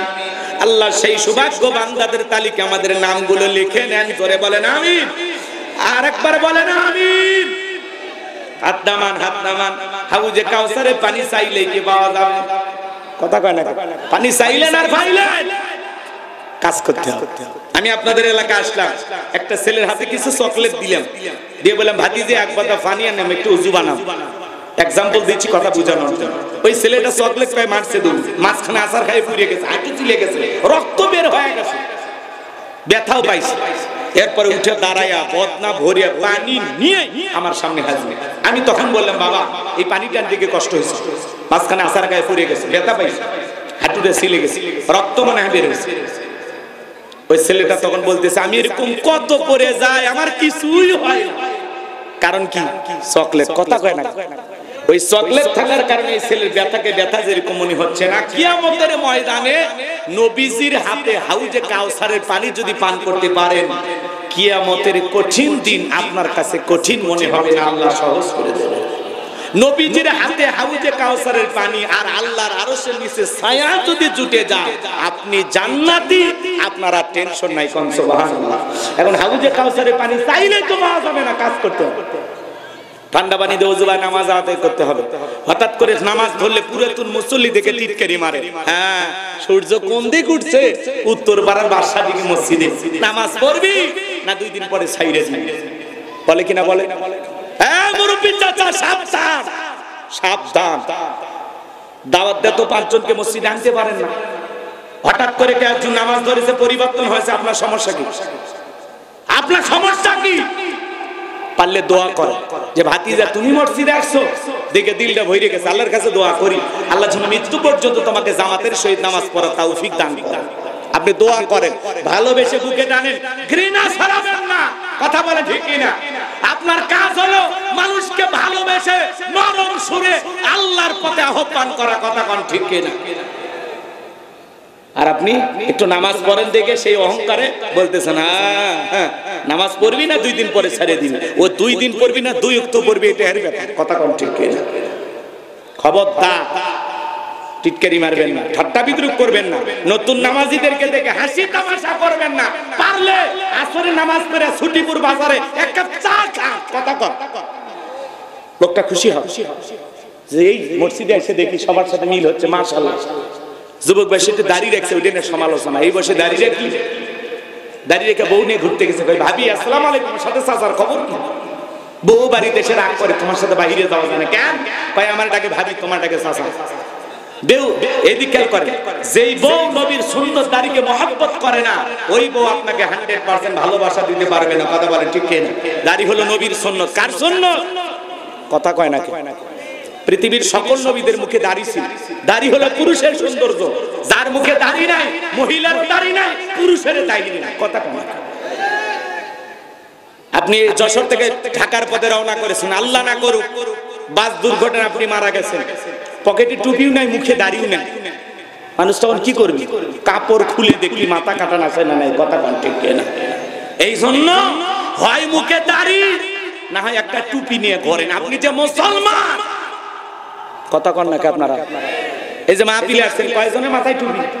চলেন আমার সাথে নোয়াখালী, ফেনী, লক্ষ্মীপুর, ময়মনসিংহ, জামালপুর, প্রত্যেকটা শ্রোতার মাথায় খালি টুপি দেখবেন। কথা কোন ঠিক কিনা? এই জন্য হয় পকেটে টুপি, না হয় মুখে দাড়ি নিয়ে রাস্তায় বের হই, আর না হলে দুর্ঘটনায় মারা গেলে মানুষ ইজ্জত খুলে দেখবে। কথা কোন ঠিক কিনা? রাগ করতেছেন আপনারা মনে হয়? তাহলে হাউজে কাউসারের পানি চাইলে পাওয়া যাবে না। হাউজে কাউসারের পানি পান করতে গেলে কাজ করতে হবে 2টি। 2টা আঙ্গুল তুলে বলেন তো কয়টি? 2টি। আরো জোরে, জোর হলো না, উঠাই যাবে। একটু বেশি করে অভ্যাস করেন। 16 বছর মিছিল করতে পারেননি, সামনে মিছিল করা লাগে। রাগ করতেছেন? হাউজে কাউসারে পানি পান করতে গেলে 2টি কাজ করা লাগবে। আল্লাহ তাআলা সেটা 2 নাম্বার আয়াতে জানিয়ে দিলেন। সবাই জবান ছেড়ে আমার সঙ্গে তেলাওয়াত করুন। ফাসাল্লিলি রাব্বিকা ওয়ানহার। বলেন ফাসাল্লিলি রাব্বিকা ওয়ানহার। 1 নাম্বার হলো রবের উদ্দেশ্যে সালাত আদায় করা লাগবে। ফাসাল্লিলি রাব্বিকা, রবের উদ্দেশ্যে সালাত। নামাজ হবে একমাত্র কার জন্য? বলিন্না সালাতি ওয়া নুসুকি ওয়া মাহইয়ায়া ওয়া মামাতি লিল্লাহি রাব্বিল আলামিন। সূরা আনআম আয়াত নাম্বার 162। আল্লাহ রাব্বুল আলামিন জানিয়ে দিলেন, নবীজি আপনি বলুন আমার নামাজ, আমার কুরবানি, আমার জীবন, আমার মরণ লিল্লাহি রাব্বিল আলামিন, আসমান জমিনের প্রতিপালকের জন্য। তাহলে মুমিন জীবনের সব ইবাদত হবে একমাত্র আল্লাহ তাআলাকে রাজি খুশি করার জন্য। কথা বলেন ঠিক কিনা? ফাসল্লি লিরাব্বিকা, রবের উদ্দেশ্যে সালাত যেমন তেমন ভাবে নামাজ পড়লে হবে না, নামাজ নামাজের মতো আদায় করা লাগবে। আল্লাহ বলেন ফাল্লিয়াবুদু রাব্ব হাযাল বাইত আল্লাযী আত'আমাহুম মিন জু' ওয়া আমানাহুম মিন খাউফ। আল্লাহ তাআলা বলেন এই ঘরের মালিকের ইবাদত করো। ইবাদত যদি ইবাদতের মতো হয়, নামাজ যদি নামাজের মতো হয়, বান্দারে 5 ওয়াক্ত সালাতে মাথা নত করে আমি আল্লাহকে যদি সিজদার মতো সিজদা দিতে পারো, আমি আল্লাহ তোমাদেরকে দুইটা জিনিস দেব। যে বান্দা 5 ওয়াক্ত সালাতে মাথা নত করে আমি আল্লাহকে সিজদা দেবে, এক নাম্বার ওই বান্দার জন্য আমি আল্লাহ রিজিকের ব্যবস্থা করব। যে বান্দা আমি আল্লাহকে রাজি খুশি করার জন্য 5 ওয়াক্ত সালাতে মাথা নত করবে, ওই বান্দাকে আমি আল্লাহ না খাওয়ায় রাখবো না, আমি আল্লাহ তার রিজিকের ব্যবস্থা করব। আপনাদের এলাকার প্রাণী বের হয় রাত 1টা 2টার দিকে, ওটা কু কয়া চিল্লায়, নাম হলো শিয়াল পণ্ডিত। ওর নামে কি আপনাদের জিগর গাছায়? ভাতের হোটেল আছে, মুরগির হোটেল আছে, ওরে খাওয়াই কে? ব্যাংকের অ্যাকাউন্টে টাকা জমানো আছে। একটা পাখি সকালবেলা খালি পেটে নিচ থেকে বের হয়ে যায়, সন্ধ্যাবেলায় ওই পাখির পেটটা ভরে বাসায় ফেরত আসার ব্যবস্থা করে নাকি? সাগরের বড় বড় নীল তিমিগুলো আহারে টনকে টন খাবার খায়, ওদের খাওয়ায় কে? আল্লাহ যদি পৃথিবীর এত মাখলুককে খাওয়ায়, আমরা হলাম আশরাফুল মাখলুকাত, কুনতুম খায়রা উম্মাতিন উখরিজাত লিন-নাস। আল্লাহ বলেন তোমাদেরকে উত্তম জাতি বানাইলাম, ভিআইপি বানাইলাম। আল্লাহকে আমাদেরকে না খাওয়ায় মারবে না। আমার আল্লাহ ডেকে বলেন ওয়া মা মিন দাব্বাতিন ফিল আরদি ইল্লা আলাল্লাহি রিজকুহা। সূরা হুদের ভিতরে আল্লাহ পাক জানিয়ে দিলেন এই পৃথিবীর এমন কোন বিচরণশীল প্রাণী নাই যার রিজিকের ব্যবস্থা আমি আল্লাহ আসমান থেকে করি না। ওই আটলান্টিক মহাসমুদ্রের ৩৩,০০০ ফিট গভীরতল পানির নিচে থাকা ছোট্ট একটা প্রাণী, তার রিজিকের ব্যবস্থা আমি আল্লাহ আসমান থেকে করি। চিৎকার মেরে বলুন সুবহানাল্লাহ। তাহলে 1 নাম্বার আল্লাহ রিজিকের ব্যবস্থা করবেন, ওয়া আমানাহুম মিন খাউফ। 2 নাম্বার সকল ভয় থেকে আল্লাহ নিরাপত্তা দেবেন। আপনি 2 লাখ টাকা যশোর শহর থেকে আপনার এই ছুটিপুর বাজারে আসবেন, না 2টা বাজে মনে মনে ভাবতেছেন আল্লাহ টাকা নিয়ে বাড়ি পর্যন্ত যাইতে পারবো নাকি? ছিনতাইকারী কবলে পড়ে টাকা যান 2টাই হারাবো, ভয় আছে না নাই? চুরির ভয় আছে না নাই? কথা বলেন না কেন? স্বাধীনতার 54 বছর কেটে গেল, কত নেতা ক্ষমতার চেয়ারে বসলো, চুরি বন্ধ করতে পারে নাই। মানুষের তৈরি করা তন্ত্র মন্ত্র দিয়া চুরি, দুর্নীতি, টেন্ডারবাজি, চাঁদাবাজি, খুন ধর্ষণ বন্ধ হবে না। কথা কয় না কেন? রাগ করতেছেন আপনারা? চুরি বন্ধ করতে হলে আল্লাহর আইন লাগবে। আজ থেকে ১৫০০ বছর আগে আল্লাহ জানিয়ে দিয়েছেন ওয়াসারিকু ওয়াসারিকাতু ফাকতাউ আইদিয়াহুমা জাযাআম বিমা কাসাবা নাকালাম মিনাল্লাহ। সূরা মাইদার ৩৮ নম্বর আয়াতে আল্লাহ তাআলা জানিয়ে দিয়েছেন চোর পুরুষ হোক আর নারী হোক, আল্লাহর বিধান, আল্লাহর ফয়সালা। চোরের হাত কেটে দাও। একটা চোরের হাত কেটে সোশ্যাল মিডিয়ার মাধ্যমে যদি আমরা ফালাও করে প্রচার করতে পারতাম, বাংলাদেশের সমস্ত চোরেরা তওবা করে আল্লাহর ওলি হয়ে যেত। কথা বলেন ঠিক কিনা? কিন্তু কে শোনে কার কথা? আজও গেল না মনের ব্যথা। এখন উচিত কথা যদি কই, পিঠের উপর দিয়া যাবি মই। এই আনন্দে কিছু লোক কিনা খাবে বগুড়ার স্পেশাল দই।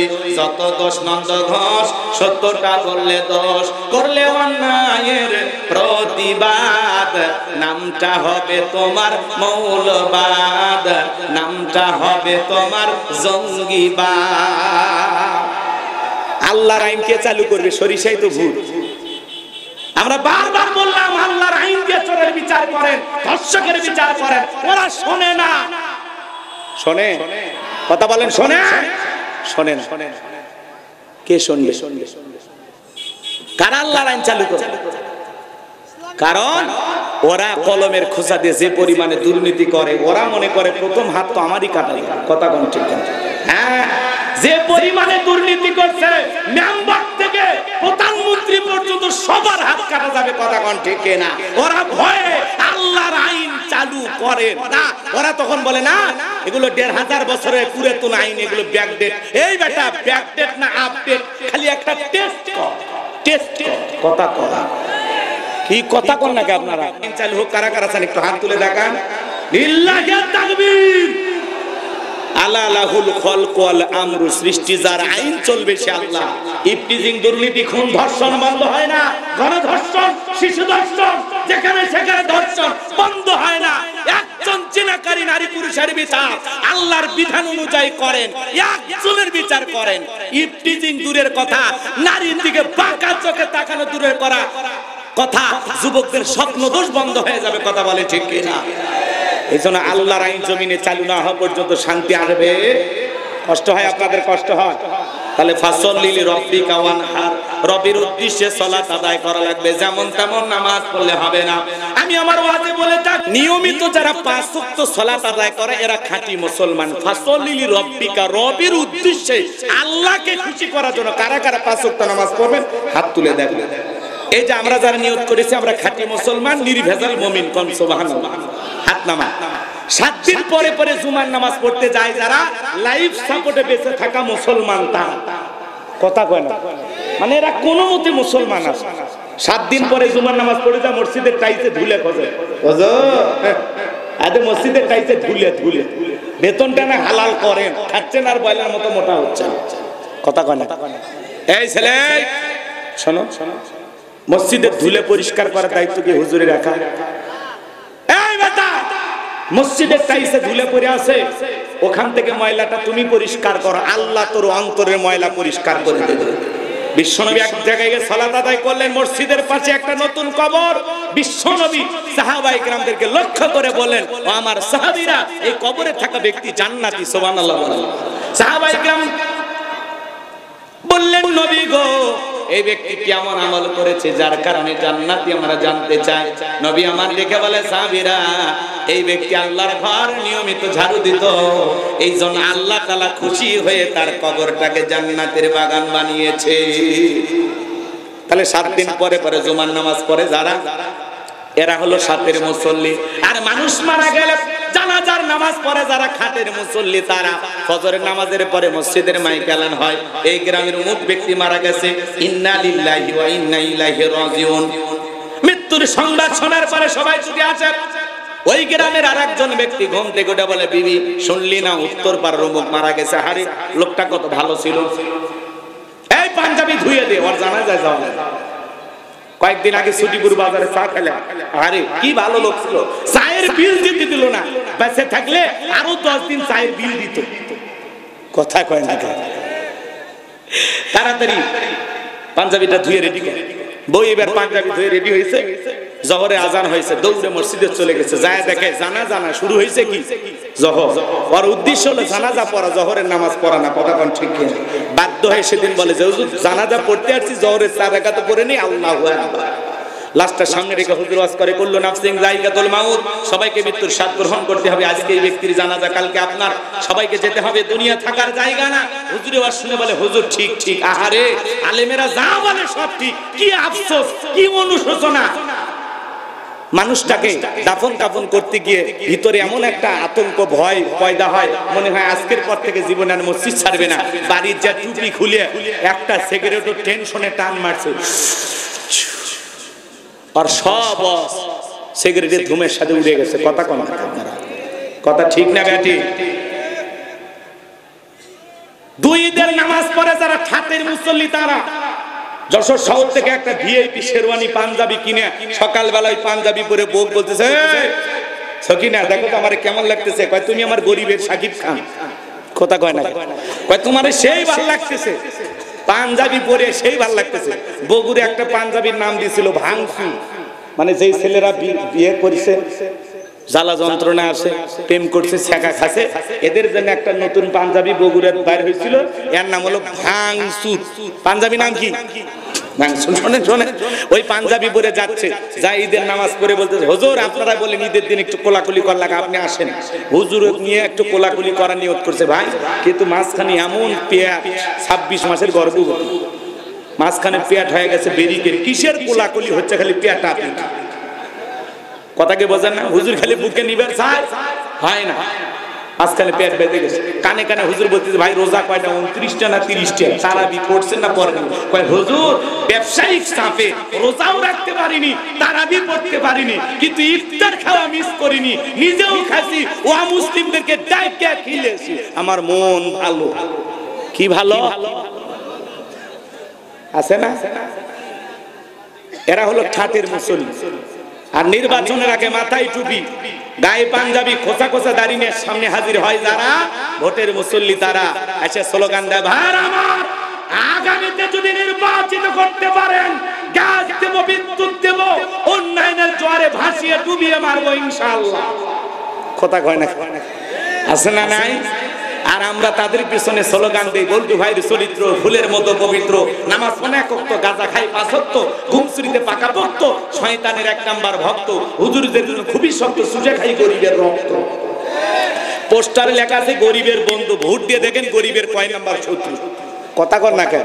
একটা বয়স্ক ভাতার কাঠ নিবের গেল 2-1000 খা, রাস্তার বরাদ্দ হয় 10 কোটি টাকা, ওপর থেকে নিচ পর্যন্ত পকেট ভরাইতে ভরাইতে 8 কোটি শেষ, বাকি 2 কোটি টাকাতে কোনো মতে আলকাতরা দিয়ে রাস্তা কালো করে থুয়ে যায়। ওই রাস্তার কালো পিছে ছাগল পেশাব করলে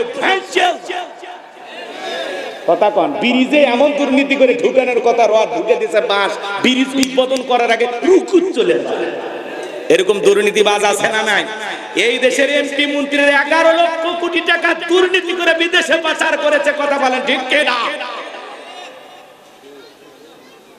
খালি দুর্নীতি, এই দেশে দুর্নীতি করতে করতে লুটপাট করে খাইতে খাইতে রে ভাই এই দেশের মাটি ছুঁয়ে সব খাসা।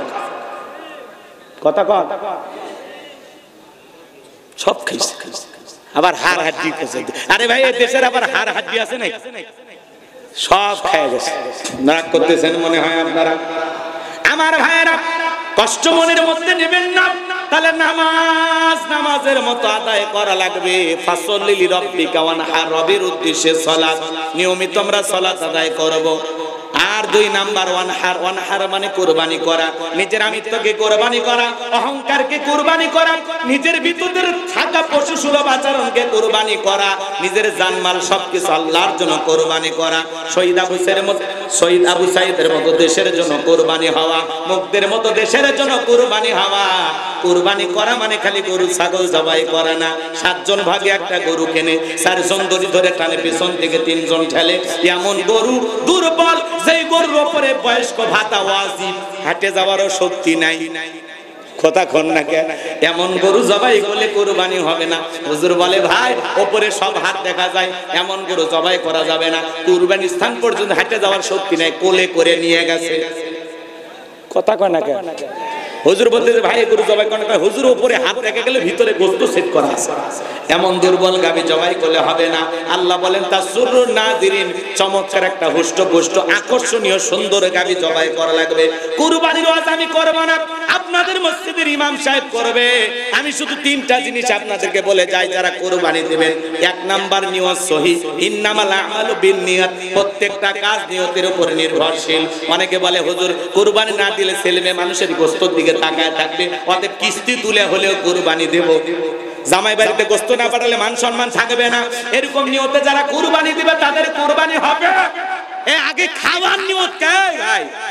কুরবানি করা মানে কি? ত্যাগ করা, স্যাক্রিফাইস করা, বিলিয়ে দেয়া, বন্টন করা, উৎসর্গ করা। ভোগের নাম কুরবানি নয়, ত্যাগের নাম কুরবানি। আপনার পাশে গরিব মানুষ মশলা বাইটে, আদা রসুন বাইটে বৈশাখ, ছোট ছোট বাচ্চাগুলো কাঁদে আর বলে মা মশলা তো রেডি, কই গোশত তো রান্না করো না। মা বলতেছে বাবা একটু অপেক্ষা কর, কেউ যদি 2টা টুকরো দিয়ে যায় ওই ছেলে তোদেরকে খাওয়াবে, একটু অপেক্ষা কর। আর আপনি হুজুরের কাছে মাসালা জিজ্ঞাসা, হুজুর ফ্রিজে কত দিন রেখে খাওয়া যায়? হুজুর বলতেছে যতদিন ইচ্ছা রাখেন। এই কুরবানি গোশত পরে কুরবানি পর্যন্ত নিয়ে গেছে, আত্মীয় স্বজনের সামনে খাবার দিছে, বলছে ভাই গোশত এত শক্ত কেন? ভাই কুরবানির গোশত ফ্রিজে ছিল তো। হরি মুসলমান কি রাগ করতেছেন? যারা কুরবানি দিয়েছেন, আগে আপনার প্রতিবেশী যে কিনতে পারে না 6 মাসে 1 কেজি, তারে আগে খাওয়া, তার মুখে মুখে খাবার তুলে দেন, তার মুখে হাসি ফোটানোর নাম হলো কুরবানি। আগে খাওয়ার নিয়ম, অন্যকে খাওয়া, গরিব দুঃখীকে দেন, আত্মীয় স্বজনকে দেন, তারপরে নিজে খান। খাবেনই তো, আপনিও খাবেন।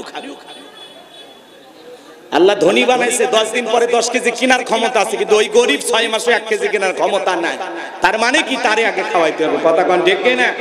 তাহলে 1 নাম্বার নিয়ম সহি কুরবানি আল্লাহর জন্য। 2 নাম্বার সুদের টাকা, ঘুষের টাকা, হারাম উপার্জনের টাকা দিয়ে কুরবানি দিলে হবে না। আল্লাহ পবিত্র, তিনি পবিত্র বস্তুকে ভালোবাসেন। 3 নাম্বার ফাসাল্লি লিরাব্বিকা ওয়ানহার, আগে নামাজ পড়ো তারপরে কুরবানি করো। নামাজি হয়ে কুরবানি করা লাগবে। সকাল 9টার দিকে ফজর পড়া নাই, কুরবানি আল্লাহর দরবারে কবুল হবে না। না না না, কথা ক্লিয়ার না ভেজাল আছে?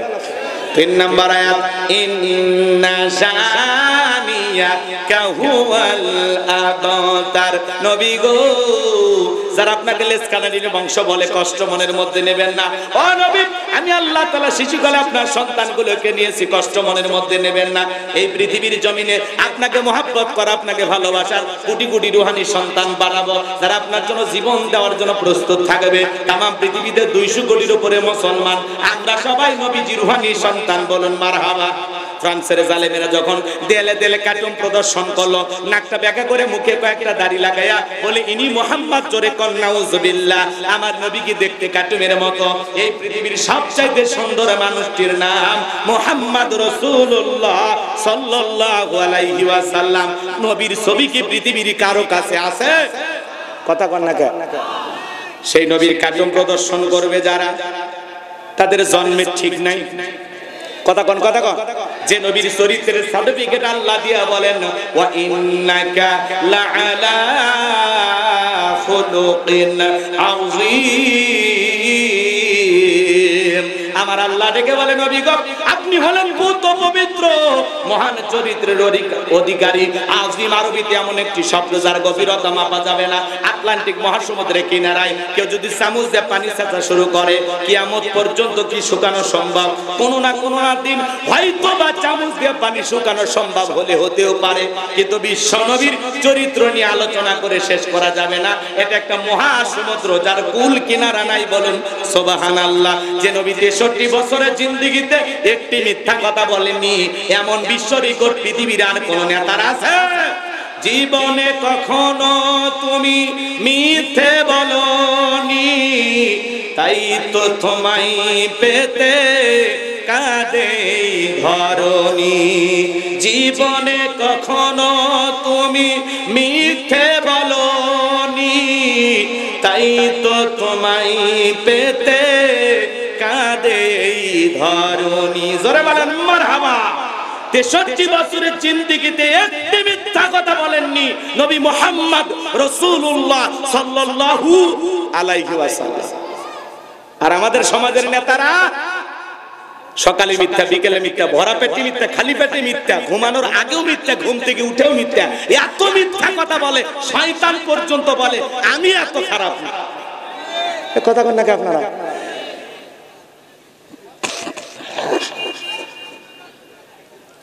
নবী হলেন আমাদের আদর্শ। এ যুবক, লাকাদ কানা লাকুম ফি রাসূলিল্লাহি উসওয়াতুন হাসানাহ। আল্লাহ বলেন তোমাদের জন্য উত্তম আদর্শ আছে রাসূলের জিন্দেগির ভিতরে। রাসূল হলেন আমাদের মডেল। কোন নায়ক গায়ক তোমার আমার মডেল হতে পারে না। মেসিকে মহব্বত করে 10 নাম্বার জার্সি পরো, মেসির মতো চুল কাটো। মেসি খ্রিস্টান, ওকে অনুসরণ করলে ও জাহান্নামে যাবে, তোকেও জাহান্নামে নিয়ে যাবে। এজন্য নবী মুহাম্মদকে অনুসরণ করতে হবে, নবীর আদর্শ মানতে হবে। নবী মুহাম্মদের মতো এই পৃথিবীর জমিনে নবীর আকৃতি দিয়ে চেহারাটা সাজাইতে হবে। নবীকে মহব্বত করে দাড়ি রাখতে হবে, টুপি পরতে হবে, গায়ে লম্বা পাঞ্জাবি পরতে হবে। নবী মুহাম্মদকে ভালোবেসে নবীর মতো চুলের কাটিং করতে হবে। আর তুমি চুলের একা বেকা কাটিং কইরা, হ্যাঁ, এই সাইড দিয়ে পুরো চুল কেটে মাঝখানে চুলগুলো তেল মোবিল দিয়ে খাড়া করে রাখছে, মনে হয় খেরের পালা। কথা কন, পিছনে আবার লিখে রাখছে আর আরতে রুজিনা অক্ষর আমি বুঝি না, অ্যাঙ্গেলে মার দিছে। এরকম দুষ্ট পোলাপান আছে না? আল্লাহ যুবকদের হেদায়েত দান করুক, জোরে বলেন আমিন। আমার কথা শোনেন, বিশ্ব নবীকে নিয়ে মক্কা নগরীতে একজন গালি দিয়েছিল, এর নাম ওলীদ বিন মুগীরা। ওয়াকাত্ত ভাষায় বিশ্ব নবীকে গালি দেয়। নবীকে গালি দিতেছে। আল্লাহ রাব্বুল আলামিন সহ্য করলেন না, আসমান থেকে আল্লাহ আয়াত নাযিল করে বলেন উতুল্লিম বাদা যালিকা জানিম। নবী গো, এই ওলীদ বিন মুগীরা হলো পিতৃ পরিচয়হীন জারর সন্তান, এর জন্মের ঠিক নাই। ওলীদ বিন মুগীরা ডেকে বলে, নবী এত বড় কথা, আমার জন্মের ঠিক নাই, আপনি থাকেন, আমি বাড়িতে যাই। ছেলেটা বৈধ না অবৈধ জানে কে ফ্যাক্টরির মালিক, তার মানে তার মা, কথা কোন ঠিক না। এইবার এই ছেলেটা ওলীদ বিন মুগীরা তার বাড়িতে গেল, যাওয়ার পরে তার মায়ের নাম ছিল ঝর্ণা। যায় বলে, মা করবি না কোনো তালবাহানা, নবী মুহাম্মদ আমাকে বলেছেন উতুল্লিম বাদা যালিকা জানিম, আমি নাকি পিতৃ পরিচয়হীন জারর সন্তান, আমার নাকি জন্মের ঠিক নাই। ওলীদ বিন মুগীরার মা মনে মনে ভাবতেছে, এই গোপন তত্ত্ব নবী জানলো কেমনে? নবী তো জানতেন না, নবীকে জানিয়ে দিয়েছেন তিনি কে। ওলীদ বিন মুগীরার মা বলতেছে, বাবা আমারও বয়স হয়ে গেছে, এক পা কবরে চলে গেছে, আমি মিথ্যা বলবো না, তবে শোন। ওলীদ বিন মুগীরার মা এবার সত্য ফাঁস করে দিয়ে বলতেছে, বাবা শোন, তোর বাবা ব্যবসা বাণিজ্যের কাজে এতটাই ব্যস্ত থাকতো, তোর বাবা ব্যবসা চেনে, টাকা চেনে, কিন্তু তোর মায়ের মন বোঝে না, সে যে কেন আসে না, কিছু ভালো লাগে না, এবার আসুক, তারে আমি মজা দেখাবো। দেখবেন ভাইয়েরা যখন বিদেশে থাকে, এলাকায় দেবর আমদানি কমে না বাড়ে, ওরা ভাবির দুয়ারে যা স্লোগান দেয়, ভাবি ভাইয়া তোমার বর, আমি যে দেবর, ভেবে দেখো ভাবি কার কত দাবি, ভাই গেছে মালয়েশিয়ায়, আমি তো দেশে আসি। কথা কন না কেন? সুযোগ পাইলে ভাবি রুমের ভিতরে প্রবেশ করে বলে, ভাবি আপনার যে চেহারা দেখে মনে হয় না যে আপনার বিয়ে হয়েছে। এই বদমাইশ, বিয়ে না হলে ভাবি ডাকিস কারে? ভাবি যে ডিজিটাল ভাবি এগুলো শুনে খুশি হয়। আর ভাবি যদি হাফেজা আলেমা হইতো, মাদ্রাসায় পড়তো, আল্লাহর কোরআনের জ্ঞান থাকতো, তাহলে ডেকে বলতো কুল্লিল মুমিনিনা ইয়াগুদ্দুনা মিন আবসারিহিম। হে দেবর, আল্লাহ তাআলা বলেছেন মুমিন পুরুষের দৃষ্টি থাকবে নিচের দিকে, আমাকে দেখার অধিকার তোর ভাইয়ের আছে, তোর জন্য আমাকে দেখা জায়েজ নাই, ঘর থেকে বের হয়ে যা। মা বোন যারা আওয়াজ শুনতেছেন, মা দুইটা পুরুষ হইতে দূরে থাকবেন, একটা দেবর আর একটা দূরে ভাই, এরা হলো মৃত্যু তুল্য, বিষাক্ত সাপের চাইতেও ভয়ঙ্কর। কথা কন নাকি আপনারা? আজকে যুব সমাজের চরিত্র নষ্ট করার মূল যে অস্ত্র, তার নাম হলো এই মোবাইল। মোবাইলের ওজন কম, কিন্তু মোবাইলের মাধ্যমে পাপের ওজনটা অনেক বেশি। কথা বলেন ঠিক কিনা? সারা রাত জানালা দরজা লাগাই একা একা রুমের ভিতরে শুয়ে থেকে উল্টা পাল্টা ভিডিও দেখে। কথা কন নাকি? রাগ করতেছেন আপনারা? এরকম সন্তান আছে না নাই? মা বাবা যখন দরজা নক করে, রুবেলের ভিতরে কি হয় রে, তখন পড়তেছে বাংলাদেশের স্বাধীনতার যুদ্ধ হয়েছে 1971 সালে, পড়ার ভান করে। আবার মা বাবা চলে যায়, আবার উল্টা পাল্টা ভিডিও দেখে। কথা কন ঠিক কিনা? তাহলে আমাদের সন্তানদেরকে নষ্ট করতেছে এই টাচ মোবাইল। কথা কন না? কথা কন না কেন? ও দেশে মোবাইল আইছে, চিঠি বন্ধ হইয়াছে, দিওয়ানা বানাইছে, পোলা মাইয়ার মনের কথা হাসে বাতাসে। ও দেখো পোলা পানের মন বাদা ফেসবুকে এখন, মোবাইলে চ্যাটিং কইরা কাটায় সারাক্ষণ। এই মোবাইল পাইয়া দেখো মদনের মাইয়া, এই মোবাইল পাইয়া দেখো মদনের মাইয়া কি কাণ্ড ঘটাইছে, স্বামী সংসার রাইখা নাকি পলাইয়া গেছে, সে যে স্বামী সন্তান রাইখা নাকি পালাইয়া গেছে। কথা কয় না যুবকে? ঠিক আছে, দুই বাচ্চার মা, চার বাচ্চার মা পরকীয়া প্রেম করিয়া স্বামী রেখে সন্তান রেখে আর একটা পর পুরুষের হাত ধরে পালিয়ে যায়। যে নারী স্বামী রেখে সন্তান রেখে আর একটা পর পুরুষের হাত ধরে পালিয়ে যায়, ওটা নারী না, ওটা পাশানি, ওটা নারী জাতির কলঙ্ক, বিশ্বাসঘাতক নারী। কেমনে পারলা মা? ও বোন, তুমি কেমনে পারলা স্বামী রাইখা সন্তান রাইখা আর একটা পর পুরুষের হাত ধরতে? কেমনে পারো? এই কথা কয় না কেন? এই পরকীয়ার অভিশাপে হাজারো পরিবার ধ্বংস হয়ে যাচ্ছে আজকে। বাড়ি হলো সেই টাঙ্গাইল, চলে আসছে যশোর। কেমা তুমি যশোরে কেন? সুজিপুর বাজারে কয় এই গ্রামের বল্টু কি করছি? বলে আমি বলবো না। আরে না বললে আমরা বুঝবো কেন? বলে এই গ্রামের বলটা আমার সাথে প্রেম করেছে, মোবাইল আর কি করছি? বলে আমরা স্বামী স্ত্রী মতো হোটেলে থাক, আর বললাম না। তার কি হয়েছে? বলে আমাকে বিবাহ করলে ভালো, না হলে আমি আত্মহত্যা করে মারা যাবো।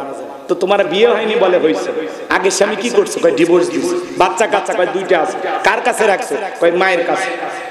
এখন তুমি কি চাও? বলে বলতো আমাকে